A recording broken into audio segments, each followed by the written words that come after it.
This is Regin's Travels podcast. All right, hello everyone, and welcome to the podcast. Today we have a very special guest, a former travel blogger, and she's traveled extensively in Southeast Asia and also the Mediterranean, and now currently based in the US, having her own business, Laccrue. Please welcome L.A. Kruger. Hi, thank you for having me. Yeah, Hello, so welcome it's to the been a podcast, while. LA. Thanks, Regine. It's been a while since we last met. What was it? 2012, right? In Thailand. 2012 in Thailand. Oh, that was a long time. Yeah, it's a long time. Feels like it was just like, a couple of summers ago, but nope. Yeah, I remember Long when you time first ago. arrived in Thailand, wanted to teach English in Thailand to have adventures in Southeast Asia. Right? Isn't that funny? And I remember before I started like going to, looking up like ESL teaching positions, I remember like I saw your blog, your travel blog, and I saw that you were teaching English in Thailand, and I messaged you and asked you like, how to go there, how's the cost of living and everything. It's funny. I feel like, not everybody knows like the travel blogging community is very small, but it's really funny how we ended up being neighbors because you ended up like referring me to the same building that I first rented out in Thailand when I started. That was pretty cool.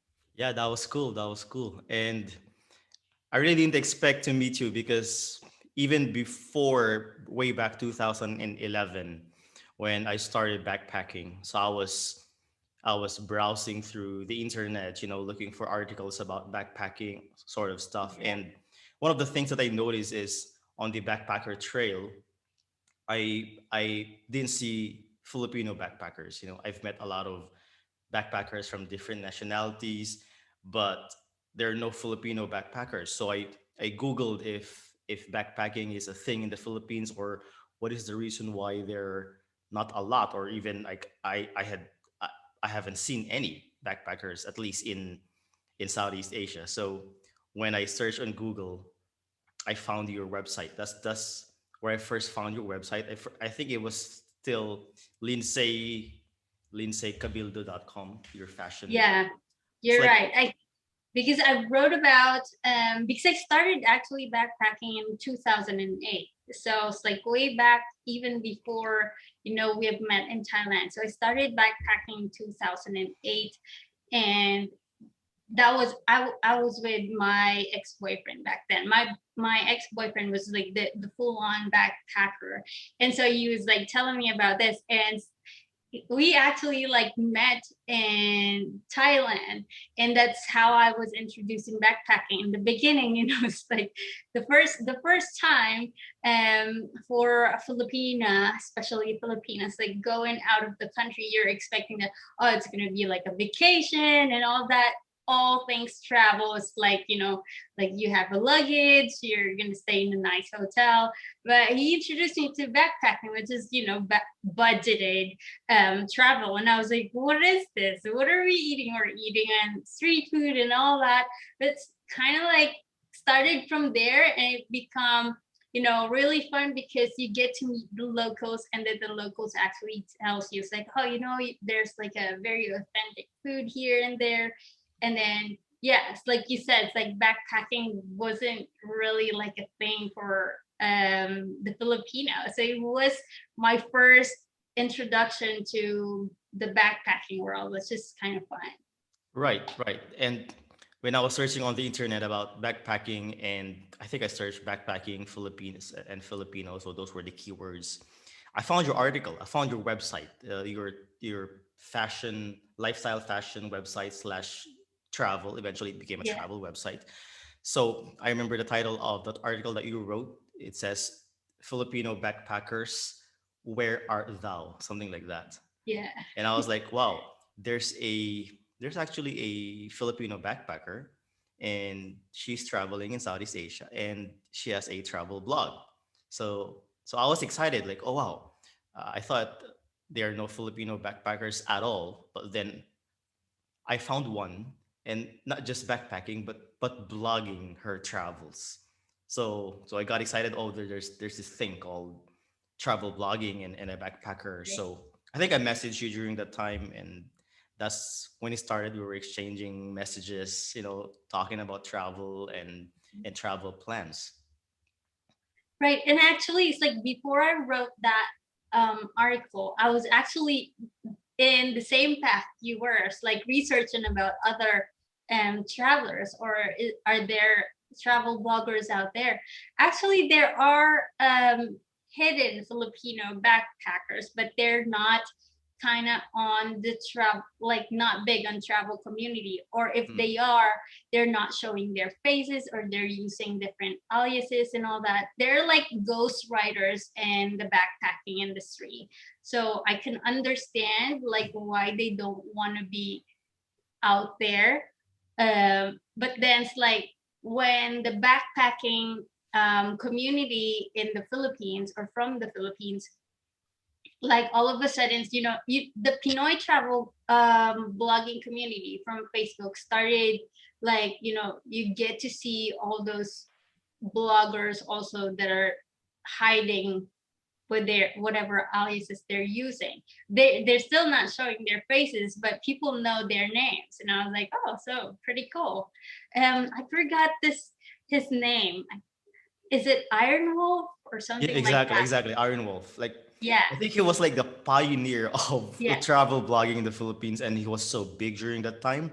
But the thing is, he's so mysterious. Like, no one knows his face. Like, no one knows his real name. But Right, he's getting a lot of traffic on his blog, a lot of readers, a lot of reactions. But then, yeah, he's like a very enigmatic character. Like, who's this Iron Wolf? But a lot of he even penetrated the international travel right, community during that time when there were still no YouTube channels. It's still unheard exactly. of. It's more of travel blogging, and it was able to penetrate the international travel community.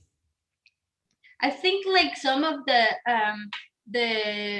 the people in the Pinoy travel blogger community, some of them have met Iron Wolf, because I think they were mentioning his real name on the community every now and then.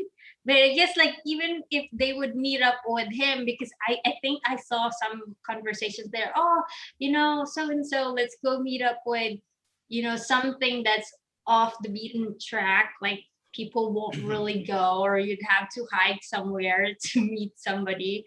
It's like I think they would meet there, but it's kind of like that's his thing. It's like, oh, I can meet you, but you can't mention my name, or no selfies Right. or anything.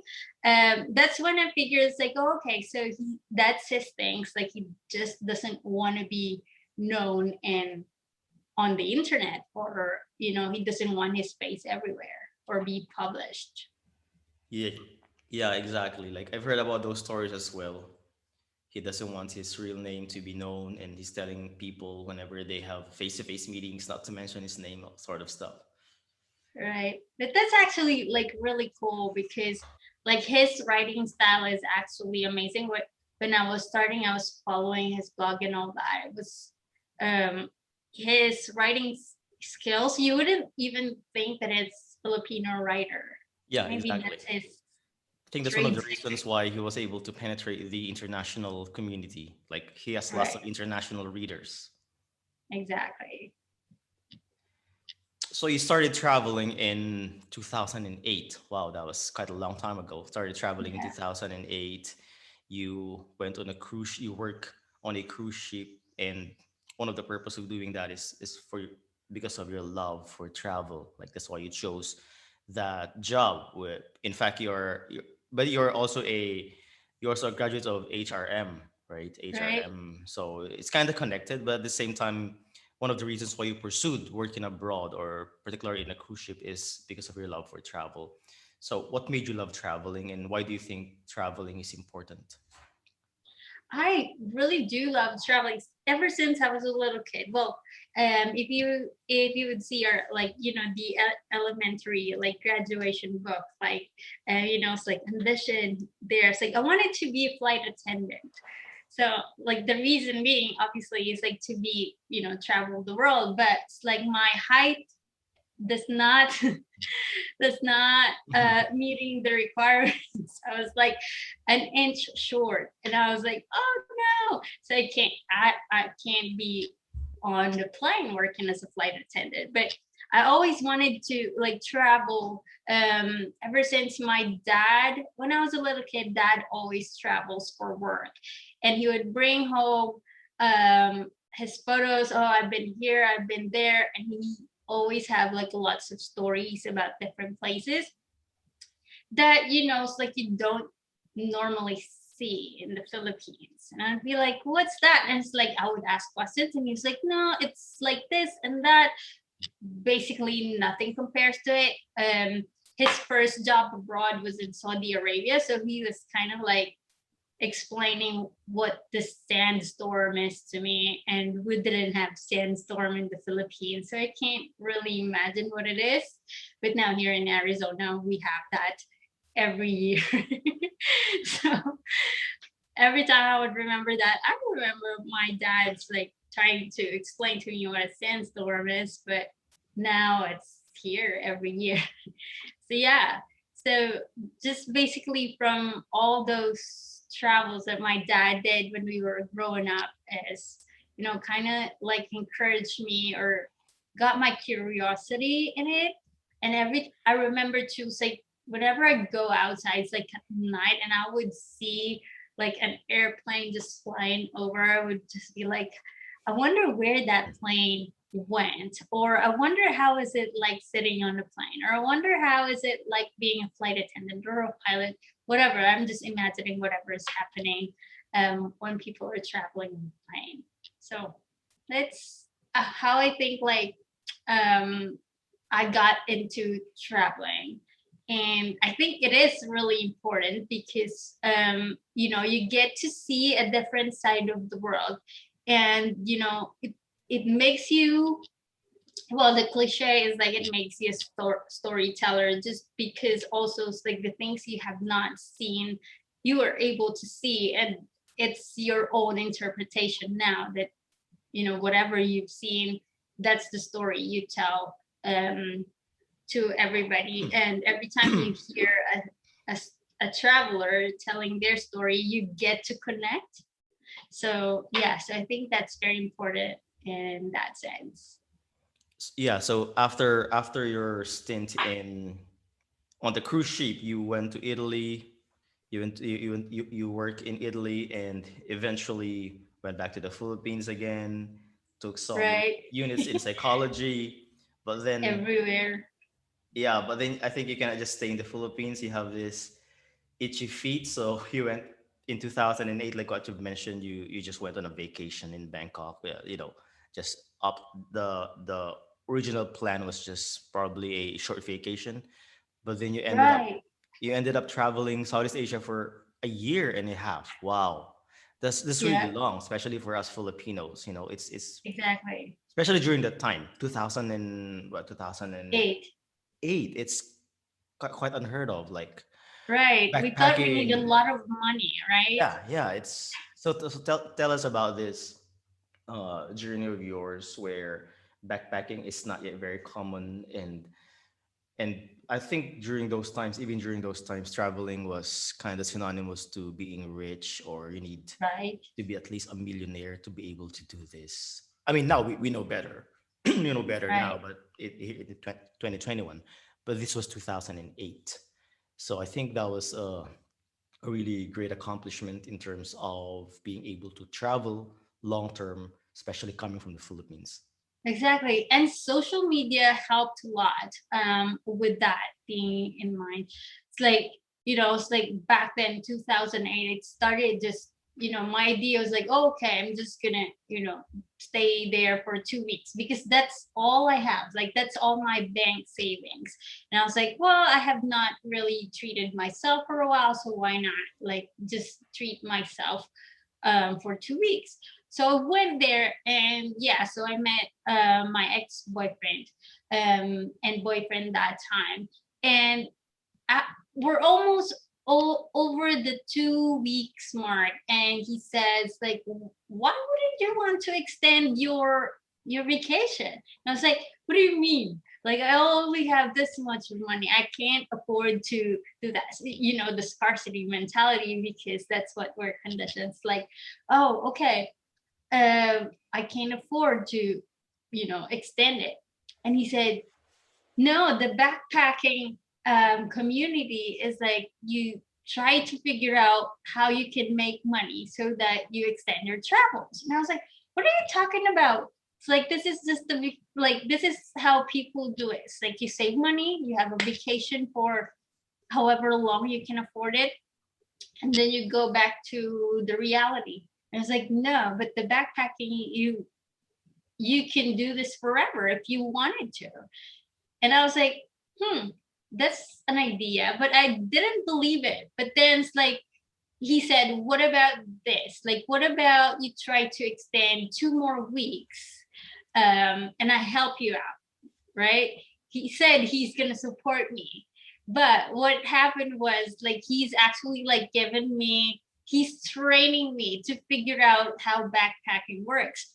So it ended up, because he's already a travel blogger at that time. So his blog was already earning money. And he's like giving me an idea, why don't you start a blog? And so, yeah, so actually it was his idea to start a blog. And I was like, but you need money to start a blog. And it was like, but that would be a business, it's like, you'll earn money. And so he explains all the nooks and crannies of creating a blog, SEO and stuff, how he started. So in the beginning I was like, okay, let's just start it and then see how it goes. So that's where it goes. And then I slowly see, like, cents coming in, and I was like, I can't afford to travel with like 3 cents, right? And he says, like, the more you have followers, then you'd be able to afford it, because you'll get sponsorship and all that and all that. But then if you still don't have that, then you would have to do like side jobs. So that's where the English teaching comes in. At the time, I don't have a certification for teaching yet, but it was an idea. But there's also like small communities in Thailand at that time where they ask for volunteers. It's like, can you teach English?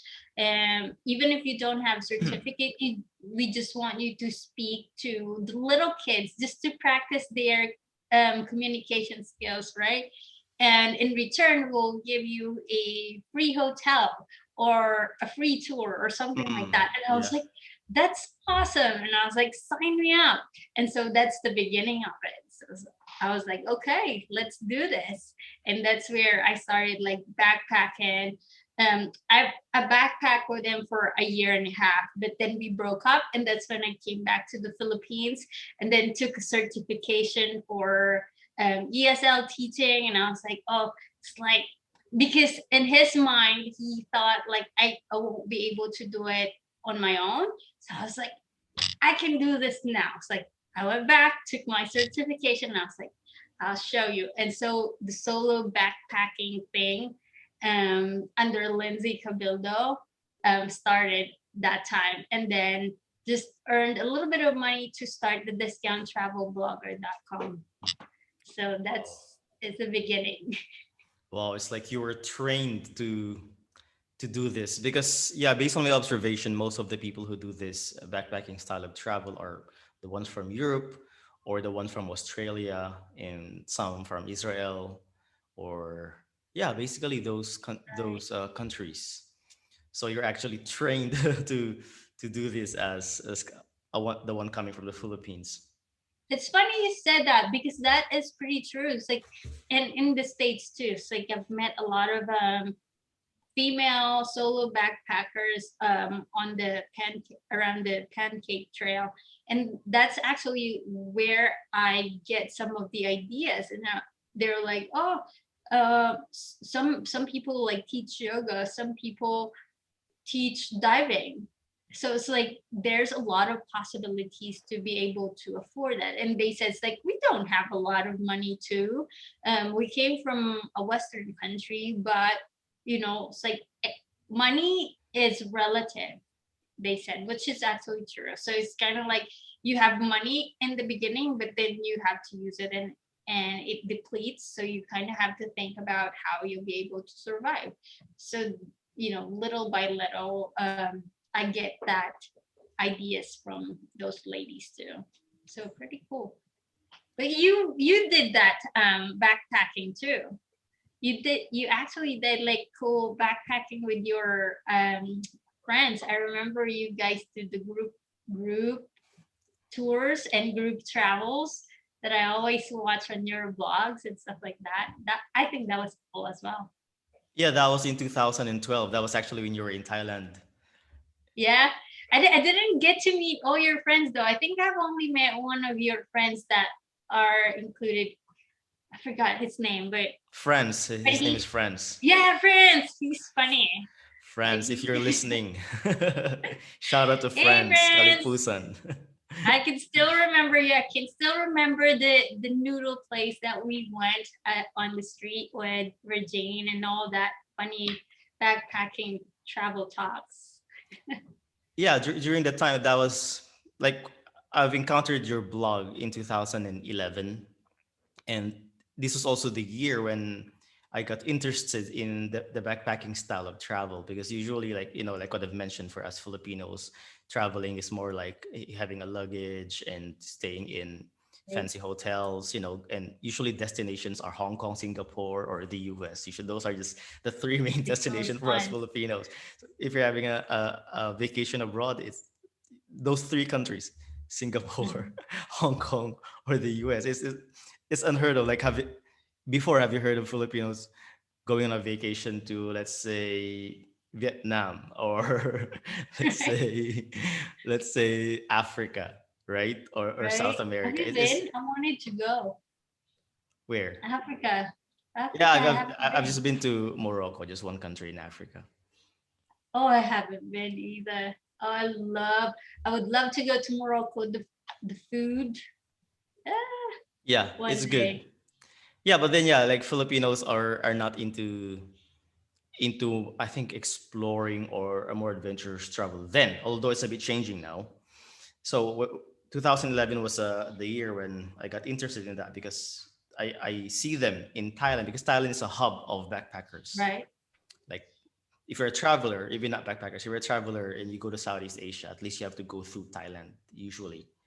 So I was Mhm. exposed to this community, and when I was searching on the internet, I encountered your blog and some other Filipino blogs as well, like Iron Wolf, we have mentioned, and we are soul sisters of Lois and Chichi Bacolod.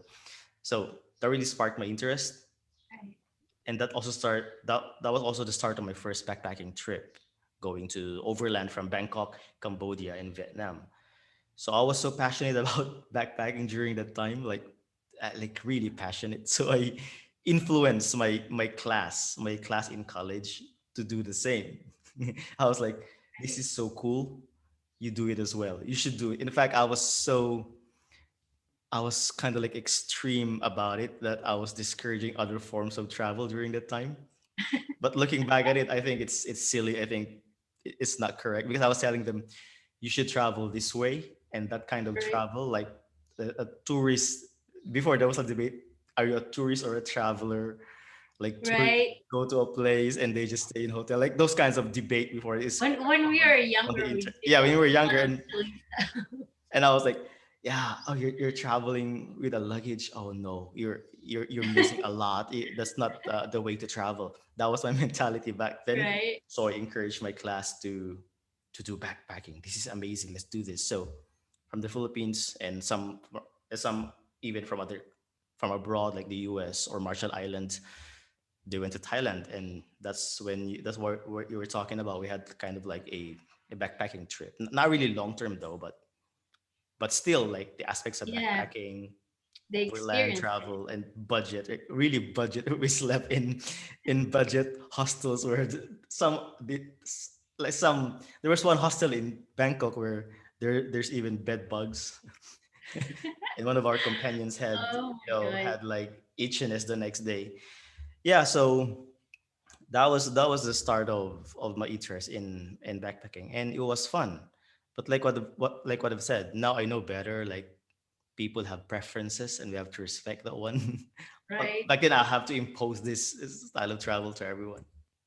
Right. I think it's not for everyone. I remember when I No, was it's not. It's still not definitely. right. Even like even let's say because we were younger, so we can do backpacking, right? We can't expect that for like older generations, like our grandmas and grandpas still kill us to be like, what the hell are you doing? But like we can do it because we were younger then. But at the same time, I have a cousin who's also like about our age when we were backpacking, and she asked me, it's like, oh, like I saw your blogs and these are really beautiful places and I wanted to go there.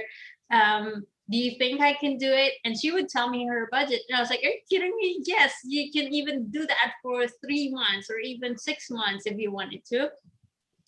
But like, and she was like, really? I can do it that long?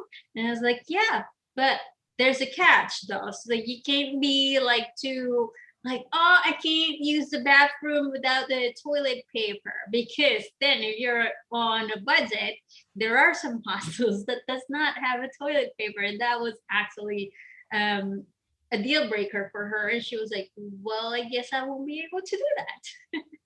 Yeah, So she was like, nope, it's not for me. exactly. And talking about backpacking, I think as time goes by or as we grow older, I think our preference change as well. Like me personally, now I'm not doing backpacking anymore. Like whenever I Right, travel, I do every once in a while, like but very rarely nowadays as compared to when I was in Thailand or when I was younger.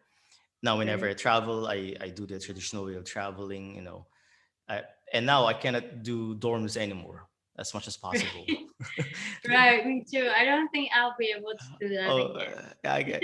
I remember before even I have the budget for a single room or a let's say a boutique hotel, I would purposely opt to stay in a dorm, even Right, even though money is not an issue because but first of all, of course, budget, but the first reason is I want to meet people. I wanna mingle right, with people. I wanna have a more adventurous travels. I would purposely stay in dorms usually, but there are some times where my budget is really not enough to for a single room. But nowadays, it's like looking back, I can't imagine myself sleeping in dorms now. So I was like, wow, look how time changes people. You know what I mean? Like before, I would love to go there, but now I would even if I stay in hostels once in a while, but I would opt for a single room and not right. in a dorm anymore. Funny you said that. So it's been a year.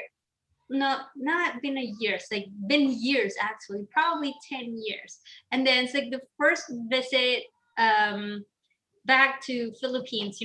I was like, oh, you know what? I'm gonna do like travel vlogging, backpacking style again. So I did. I tried to do that again in Japan. Wait, so but when was this? This was when after I your think stint in Thailand this or is recent. So it was my first visit back to the Philippines since I from the lived here. US? From when you were Yeah, in the US? Oh, okay, yeah, yeah. yeah. So it's like I have a layover in Tokyo, and I thought it's like, why not like extend my layover in Tokyo and like do a quick a flash packet, in Tokyo. So I was there actually, and instead of staying in a one room hotel, I tried to go to that popular cube cube Capsule. bed capsule. Yeah, Capsule, yeah. capsule. So I wanted to stay in the capsule. So I actually booked it on one of the online booking systems, and I did. So when I get there, it was almost packed though. It was almost packed, and it's not just like young backpackers. There's also like old, crazy, like Japanese people is just like naked,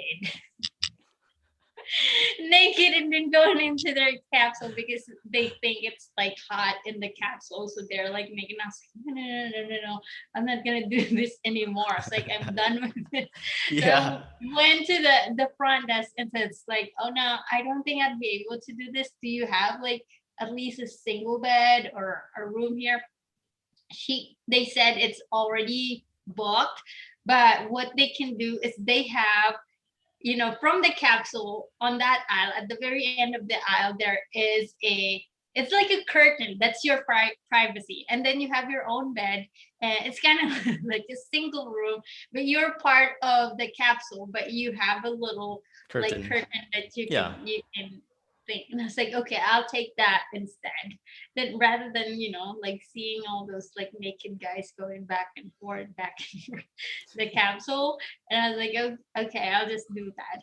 And I was like, oh my God, I don't think I'll be able to do the dorms again. It's like, Yeah. remember the crazy stories of the dorms? Right, right. And yeah, yeah, it's just amazing how like what I've said, as you grow older, our preference changes.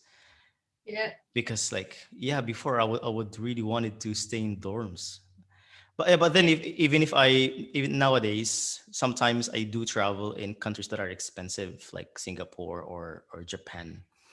And even if I don't want to stay in dorms or hostels anymore, but because of budget issues sometimes, because right, it's crazy because if you travel to other countries, like especially in Southeast Asia, Thailand, or even in China, you can get a very nice boutique hotel room for a price of a hostel in Singapore or in Japan or in Israel.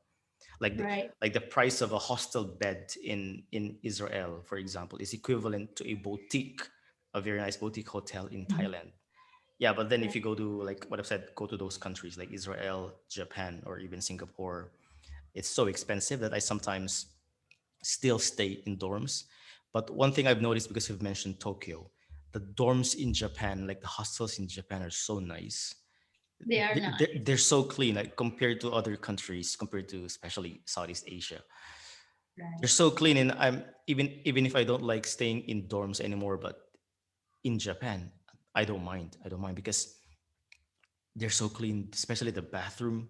Even though it's Mm-hmm. a communal bathroom, but they're Right. so clean. And Japanese people, they they have this. They're very polite and they respect your privacy. They're not noisy.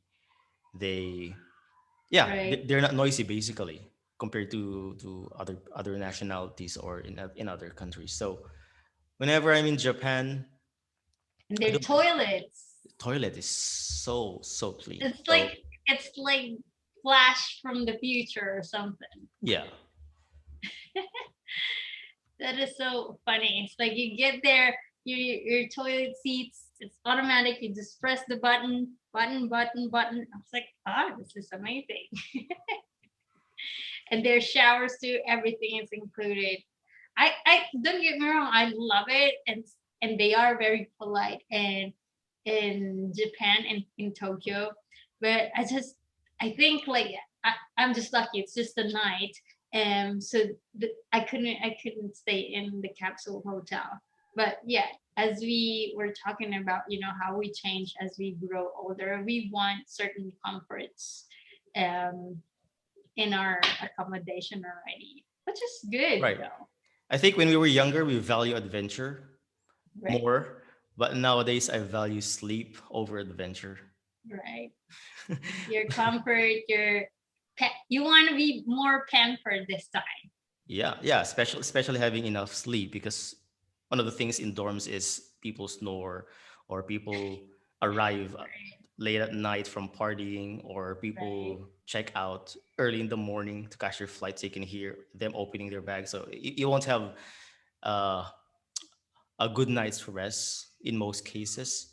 So i- nowadays, I think I'm choosing more the having enough sleep compared to having more adventure. Kind of like because of probably we're getting older, something like that. Right. But you also mentioned about like how the difference of the hostels in Singapore and Tokyo, and I totally agree with that. It's like, but it's like if I would have to go stay in hostel or dorm again, I actually did stay in one when I was in Malaysia, but they're nice. There are like really nice, still budget hostels, but are like nice that you could still get your comfort. And because I guess like it's also attracting a different clientele. So the people that stays there aren't noisy. They're more like polite Mm. and more respectful of the other people in the same dormitory. So I would stay in those places instead of, our budget backpacking back in the days type of dormitories, Yeah. like penny pinchers. So Oh, going back to sorry. your article, that I remember your article in 2011, backpackers, where art thou? Why do you think the backpacking style of travel? Because you've backpacked 1 year and a half, so you know the in and outs of this style of travel, and you've wrote an article about it, like Filipino backpackers where thou. So why do you think backpacking style of travel or budget travel long term is still not very common amongst us Filipinos? Well, it has changed now. I think more backpackers are out there now, Mm. and you see a lot of new backpacking blogs. Um, it's just that I think it may not be as backpacking, penny pinching type of style as back in the days. Well, for me, I was trying to make it as a challenge because I started the discount travel blogging. So I try to make it like as less money as possible and it's like making it happen. But especially now the Philippine economy have changed too. Like there are more um, people in the corporate world that are seeing all this backpacking, all these travel opportunities that they can afford. And it's like, more professionals are now, it's like, oh, if she can do it, like I can do it, like I can afford it, why not? So I think they I think more Filipinos are opting to do um discount travel, but not like, $1 backpacker hostel or something like that, because there are some hostels still like that, $1 in Cambodia. There's one I've stayed in, and it's just like a hut and a bamboo floor, and that's all, and a mosquito net. That's your $1 hostel a night. But yeah, that's not for Filipinos who's also used to hospitality. That's our culture, hospitality. So we expect certain amount of comfort Yeah. that that came with the culture as well. So I think that's where the Filipinos are at. It's like they would want a budget. Of course, they want a budget travel, but they want it um comfortable as well. And it's always family oriented. It's always the group. Right. I think that's one of the main reasons there is like it's so rare to find not just a backpacker, but at least a Filipino solo travel. I mean, Right? compared to other nationalities, although it's changing now, like what you've said. But I think one of the reasons there is because usually for backpacking is more of solo because it's more of an independent travel. Right. So I think our culture as well is we are into group travels, like solo, not just travel, but being alone or being solo doing things here in the Philippines is people are just they don't understand. You're sad. I Yeah, remember I remember my they will coworkers. think you're sad, like Yeah, you're because sad. It's like, why? Why do you do why? that Yeah, alone? exactly. Like But I love solo it. travel and other solo activities, especially when I work in Thailand and also in China. I've worked with a lot of people from different countries, and that's when I noticed that it's normal to do it. Like people in other countries normally do stuff alone, like living alone or traveling alone, especially countries from the Western world or in Australia. But in the Philippines, even until now, it's still not that popular. So when they see you doing things by yourself, especially traveling, like what you've said, they'll think you're sad, or you're you're That or finding you're brokenhearted. you're finding meaning in life.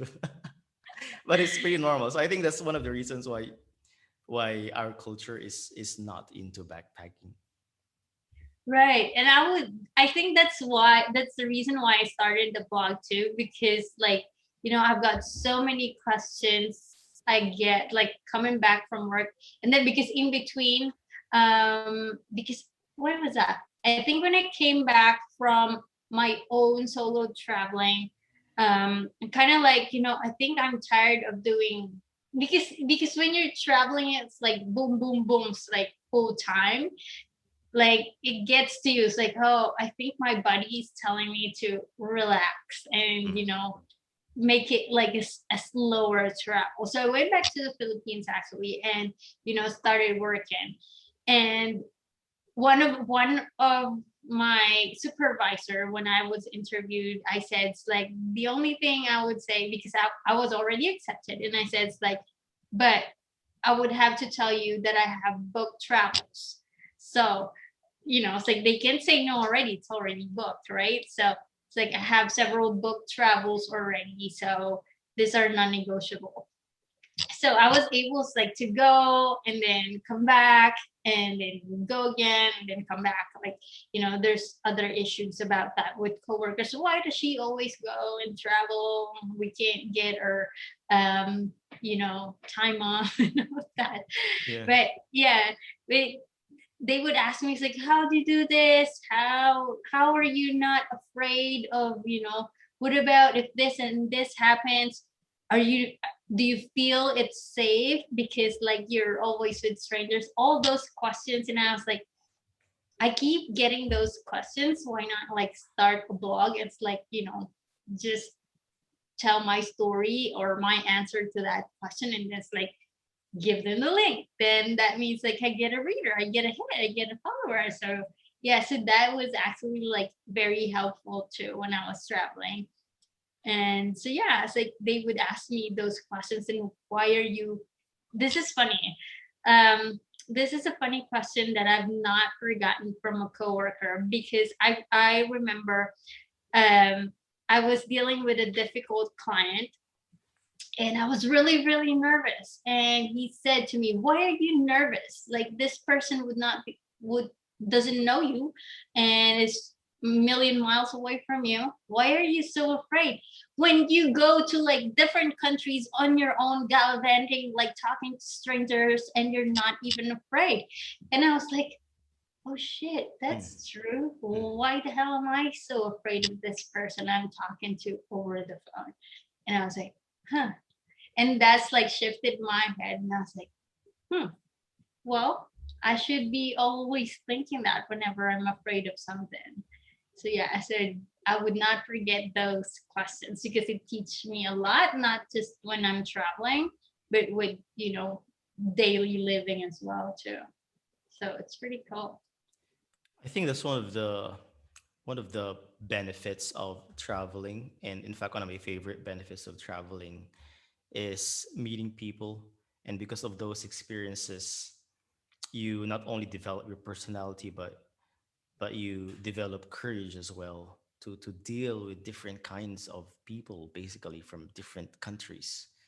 That is my favorite part of traveling. It improves us, not just in terms of getting knowledge from the place or information, but the experience of talking to people. Right. And it's kind of like you're out there and you're like, whatever you have seen on the news is not entirely true. It's like I remember one point in Malaysia, I was traveling on my own, and I was like asking, I was going to a hostel, and then I asked a local, and I asked him, he was sitting next to me in a bus, that he would go to the same stop I'm going. I don't know exactly where the hostel is. And he said, it's like, you're traveling on your own. And this is a Malaysian guy. And it's like, you're traveling on your own. And I was like, yeah. And it's like, oh, and he feels like I'm in a bad situation. Like he felt like something that I have to be helped out and all that. But I appreciate his help. But he says like, oh, okay, let me bring you there, and he gave me like $1 to Really? Wow. yeah, he actually gave me $1. He said, "Get yourself a sandwich or whatever." It's like if you're traveling on your own, for you, where's your family? Kind of things. Like, oh, what about if you get if you get hungry? Where are you gonna go? You don't know this place. You're traveling on your own, kind of like. So he says, like, keep that $1. It's just my way of help. And he brought me to the hostel, and it was like, that's your hostel. It's like there's a a restaurant that sells amazing $1 sandwich there. Get yourself something for dinner. So it's kind of like, for me, it's like you see how people are really nice to strangers. Like you don't even expect that. And like he worried about my dinner. Like, what? This is cool. It's like I found like another dad here or a brother or something. And yeah, so those things are pretty cool experience. So starting from 2008, you have been basically going places, working, even though you were working, but it's in another country. So it's kind of like travel in a way as well, in the Mediterranean, Italy, and then went to Southeast Asia. So Right. looking back at your journey, it it seems that you are designing your life, choosing jobs or careers that is into travel, or you're gonna have an opportunity for travel. So how did you think about this from the start, that okay, I love traveling, so I I have to like design that my question. life eh, to opportunities of travel? Because looking back, working on a cruise ship, working in Italy, working in Singapore, and and also getting a certificate in ESL just for you to be able to teach English. So did you plan all of this, or it just happened? How did this happen?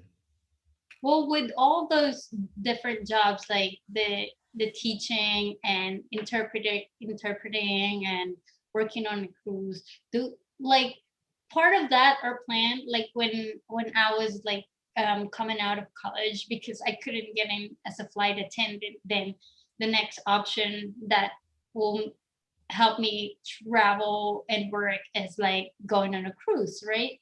So those things are planned, but then it didn't really work out as planned. It's not what you expect. That people think like, oh, you get to travel and then you get paid, but no, you can't really travel because you're working almost 24/7 on the cruise. So I didn't really like it, so that's why I didn't stay that long on the cruise.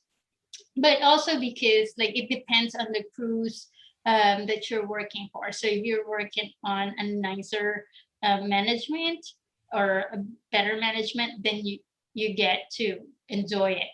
Because I'm interviewing people whenever we go on a cruise. I'm interviewing Filipinos on board, and I was like, oh, how do you like it here? Because back when I was working on the cruise, I didn't like it. They were like, oh, they're so amazing here. So good for them, right?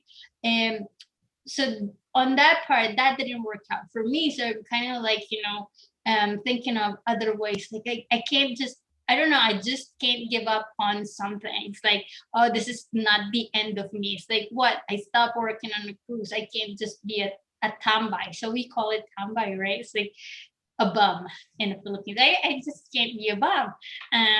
Where those all the education that I've earned? It's like, I should use it. So it's like, the ESL teaching is another thing. It's kind of like, an easy way go around to kind of like find another path and then still travel. And then, of course, with teaching, that's actually where I met my husband. And we met actually in Thailand in 2012. We stayed there for 3 years teaching, and kind of like, after teaching 3 years. Well, he was there before me, so he was there for 4 years. I was there for 3 years. It's like in 3 years, he says like, I think I'm done with Thailand, because you know how Thailand is. Like he's having a hard time to understand the language, and he doesn't want to learn the language. That's why he's having a hard time. So he's like, I'm done in Thailand. I wanted to go back in the US. So it's like, okay, go back to the US. But I know I can't go to the US, right? So I didn't expect any of that. And I was like, okay, if you're going back to the US, I'm going to go back backpacking again. So that was my plan until he go back to the US, and all of a sudden he told me that we're going on a cruise. And I said, "Oh, that's cool." It's like, who's going on a cruise with you? It's like his parents, and me. And I was like, "Oh, fun!" And I was like, "How am I gonna go there? I don't have a visa and all that." And he's like, "Oh, we're gonna meet. We're all gonna meet in Europe." So we actually met in Monaco. All of us three met in Monaco. So that's actually, and that's, he proposed in Rome, so that was actually fun. I didn't know that, so it was actually a planned meet the parents type of thing. So okay, so meet the parents, and then he proposed in Rome at the same cruise that we were in. And fast forward that, so we moved here in the States, and now I'm actually building a business in cosmetics, basically lip care, organic and natural lip care. um, but it started also long before. When I was traveling, I was thinking I can do traveling even if you don't pay me, because that's how much I love it. But I also know the reality that we can't do it that way.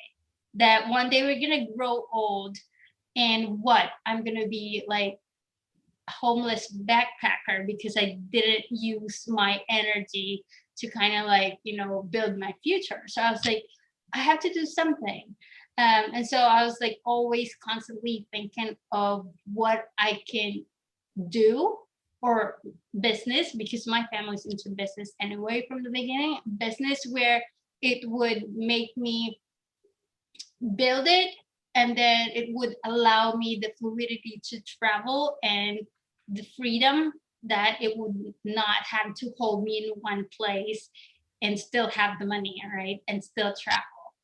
So that was actually a long time thinking. It's not like a hey aha moment, but it was always there as a curiosity.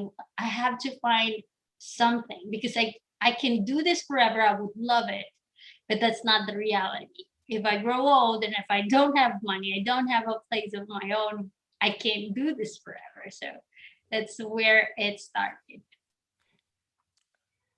I really like the one thing I like about what you did is you were so courageous, especially in our culture. Like people want have these dreams of traveling. They see pictures on the internet. I want to go to that place.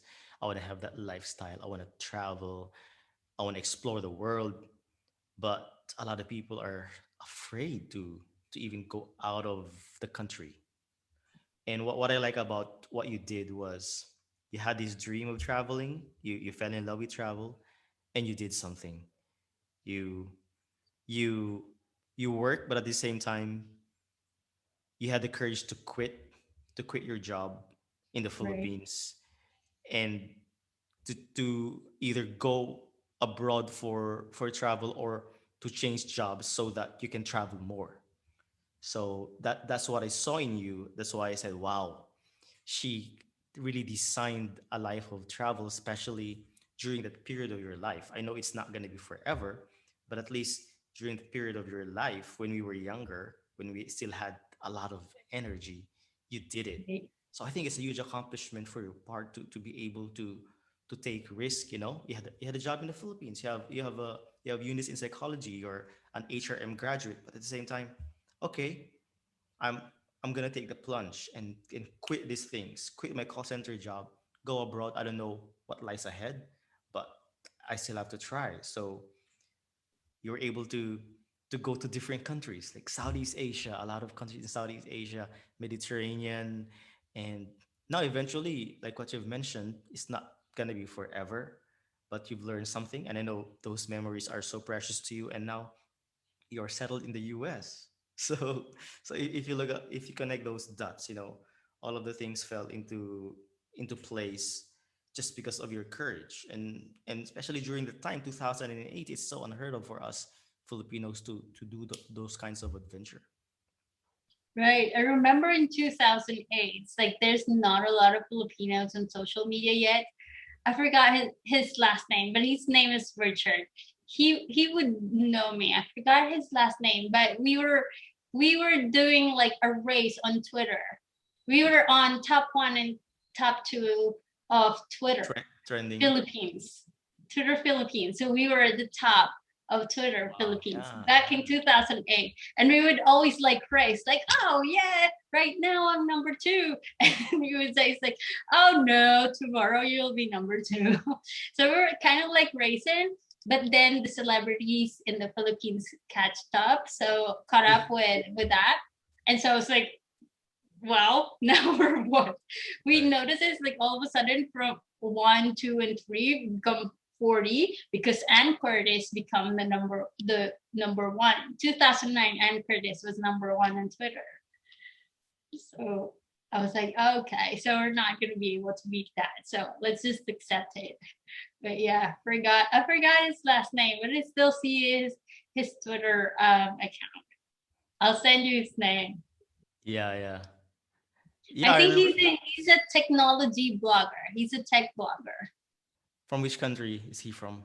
Philippines. Oh, really, Richard? Okay. He's a tech blogger, Richard. I'm gonna send you Mm, his handle.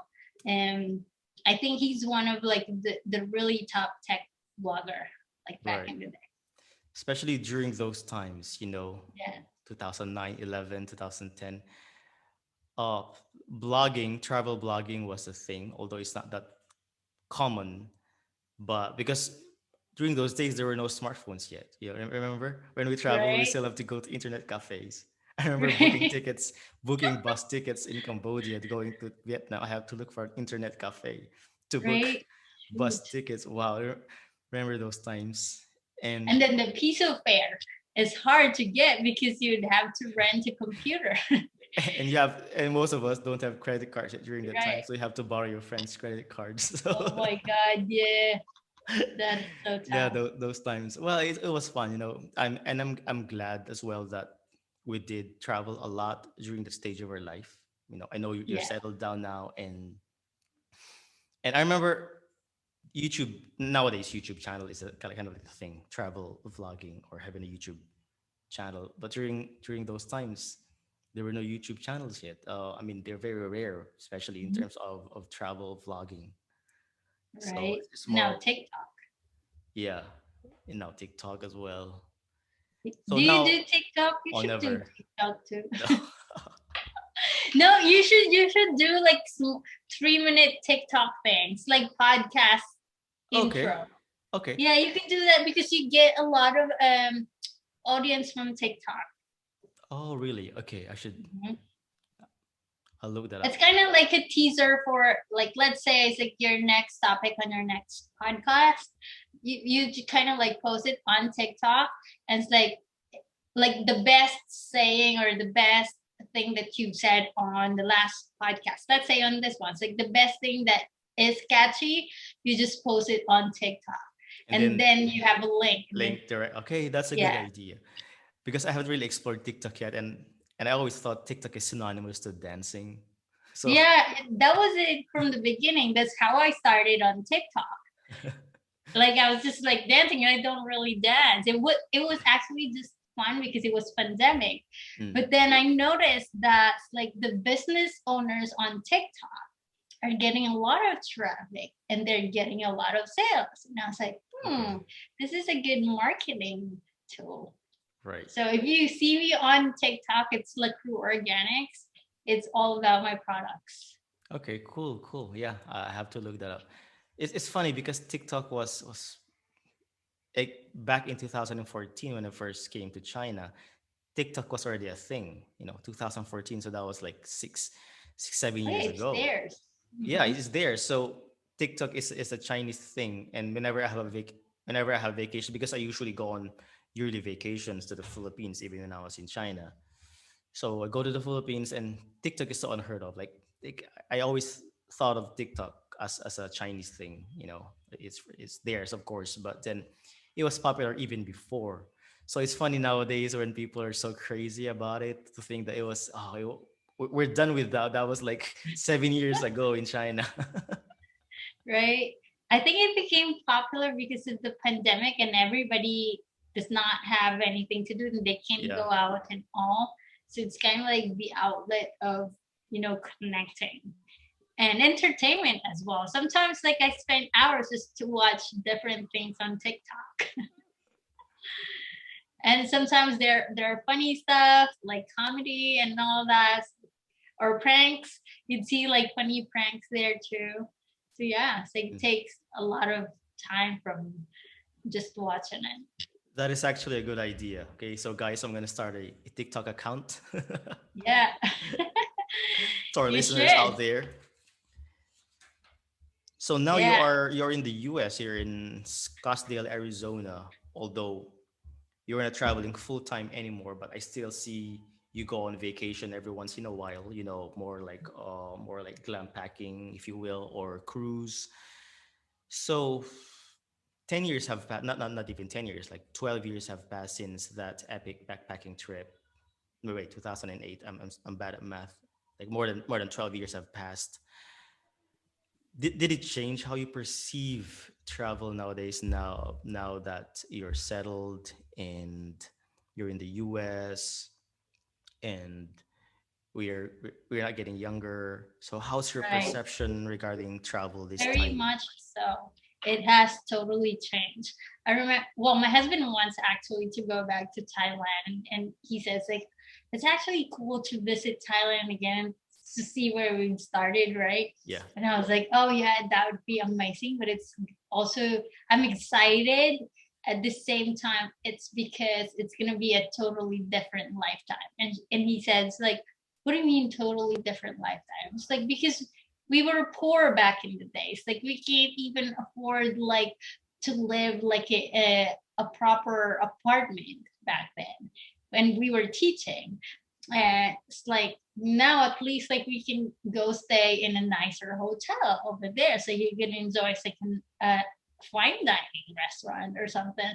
And it's like, oh yeah, yeah, and especially the conversion, right? It's like U.S. versus the the Asian currency would be like, oh, we can splurge a little bit and we'll be really pampered. So it has totally changed a lot. And it's like, and even here it's like when we go travel like locally too, in the beginning I was still in that mindset. It was like, oh, it's too expensive, it's too always converting it in my head, it's like it's too expensive. But because I've gotten used to it and gotten older now, it kind of like I I want certain comfort. I want, it's like back in the days in backpacking days, like it's like you can't expect like, oh, maybe they don't have toilet paper. Now if a hotel does not have a toilet paper, that would be like shocking to me now too. I would probably like, what's wrong with this? It's like all those comforts and all that. I would want that. And also, I used to carry like a really heavy backpack when I was backpacking. I don't think I can do that anymore. I can't carry like 50-pound backpack on me all the time just to find the cheapest hostel I could stay in. So those little things. And that's just for when I'm traveling. But if like perspective in a different location too is kind of like different, like you said, it's like when we were younger we wanted more adventure, we wanted you know want to see as much as we can, do as much as we can.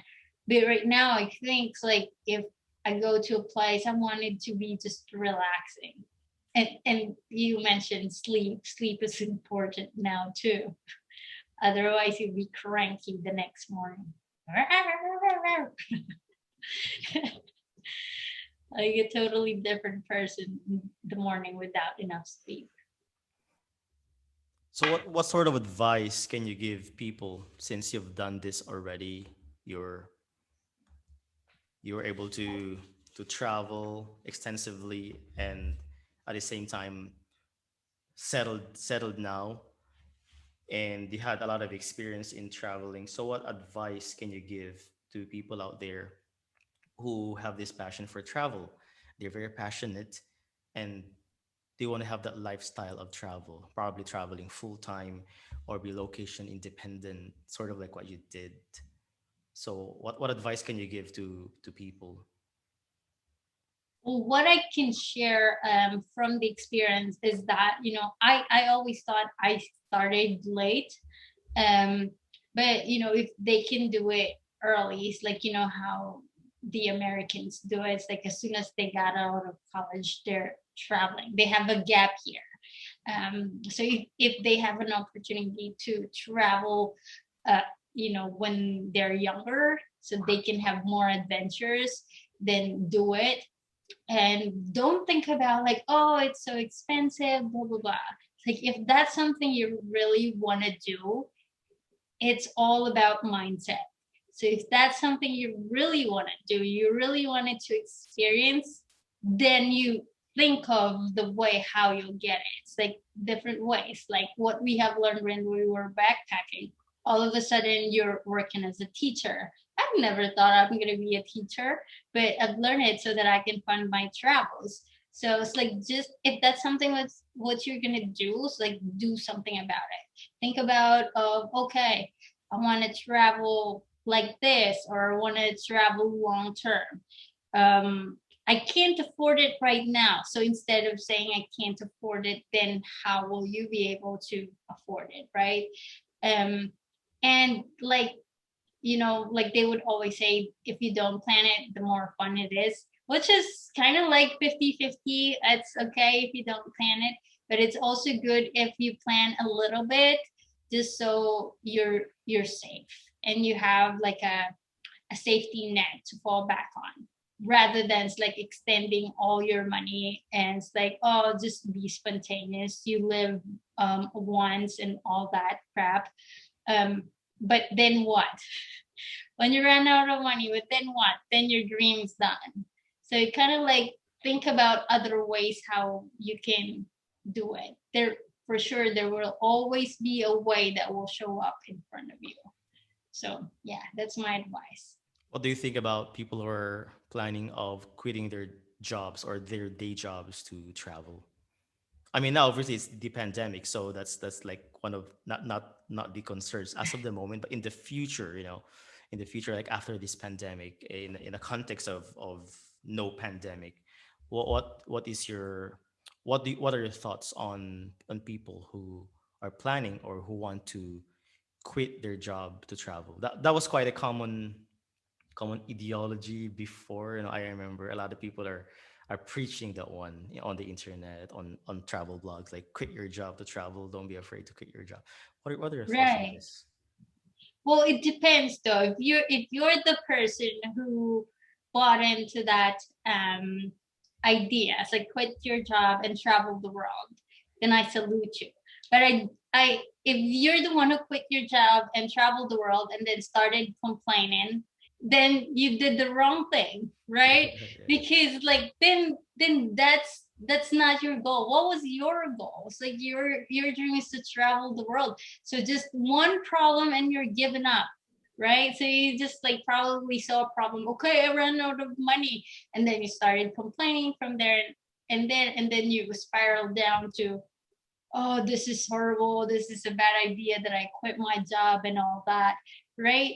But if you think of it, like you could still do it. You just have to do something else. You should always think of there should always be another way. So it's kind of like setting your mind to, do you really, really want it? Now if you really wanted to quit your job, ask yourself, do you really want to do it? Like really, really want to do it? Because it's not just easy and fancy or adventure looking photos and selfies that you're after when you quit your job, or because if that's you, if you just want a selfie, then maybe you shouldn't quit your job, because like any decisions that you will make, like you will always have an obstacle, but it's just how you're gonna deal with it and how are you gonna jump over that obstacle to continue on. That's what I think it is. Mm. And do you have what are the common travel myths that you've encountered or you think are just travel myths or misconceptions over the years? Do you have any though? Myths. Or um misconceptions regarding travel? well, for us, like especially in the Filipino cultures, like the myths back in the days is kind of like, it's like you should not be traveling on your own because it's not safe and you're female, or you have a lot of money and all that. There's a lot of all that belief system that we believe that it's not true anyways. Like as you start to do it, all of a sudden it's like, you get to see a lot of female travel bloggers. I think it's just because we're not focused on it, or we don't see it a lot, because like before I started traveling, I thought there's not a lot of Filipina solo travelers. But then when I started traveling on my own, I get to meet a lot of solo travelers that are Oh, Filipinas. really? And I was like, there's a lot. We're just not focused on it.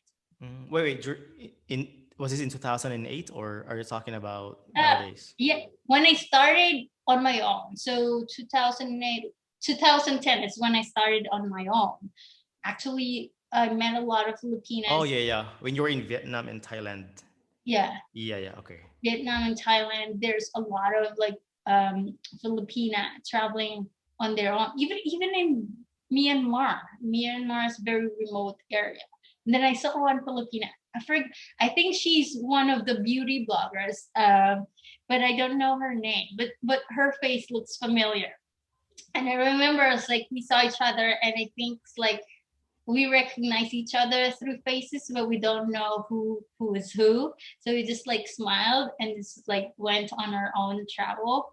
And I was like, see, she's Filipina. She's traveling on her own too. So there's actually a lot where it's just not out there, and maybe not everybody's blogging as well. Yeah. So, but when the travelers started like blogging, they were like, oh, she's blogging and I'm traveling, so let me start my travel blog too. So now there's millions of travel bloggers. Mm. Some It's of them I don't interesting how even 2 years recognize. have changed. Yeah. It's interesting how 2 years have changed kind of like the backpacking scene in terms of Filipino travelers because when you wrote the article, backpackers where thou that was in 2008, so you haven't seen like a single backpacker. But then in 2010, when you went backpacking this time solo in Thailand and Vietnam, then you've seen those Right. solo travelers. So it was just a matter of 2 years when it slowly changed. I mean, it kind of changed. And that's also the beginning of like the blogging community booming, and then the Exactly. social media is Exactly. starting. Twitter Like, was new then. right, Twitter was new, and I think that was also the year 2010, 11 when smartphones become quite popular. Because prior to Yeah. that, I mean, I remember having my first smartphone. That was an iPhone 4 in 2000, and that was already in 2012.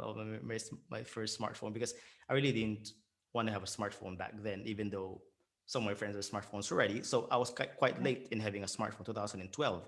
Me I was in too. Thailand, so I feel that was quite late, 2012. But when I went to the Philippines for vacation in 2012, having my new smartphone, most of the people during that time in the Philippines don't even have a smartphone yet.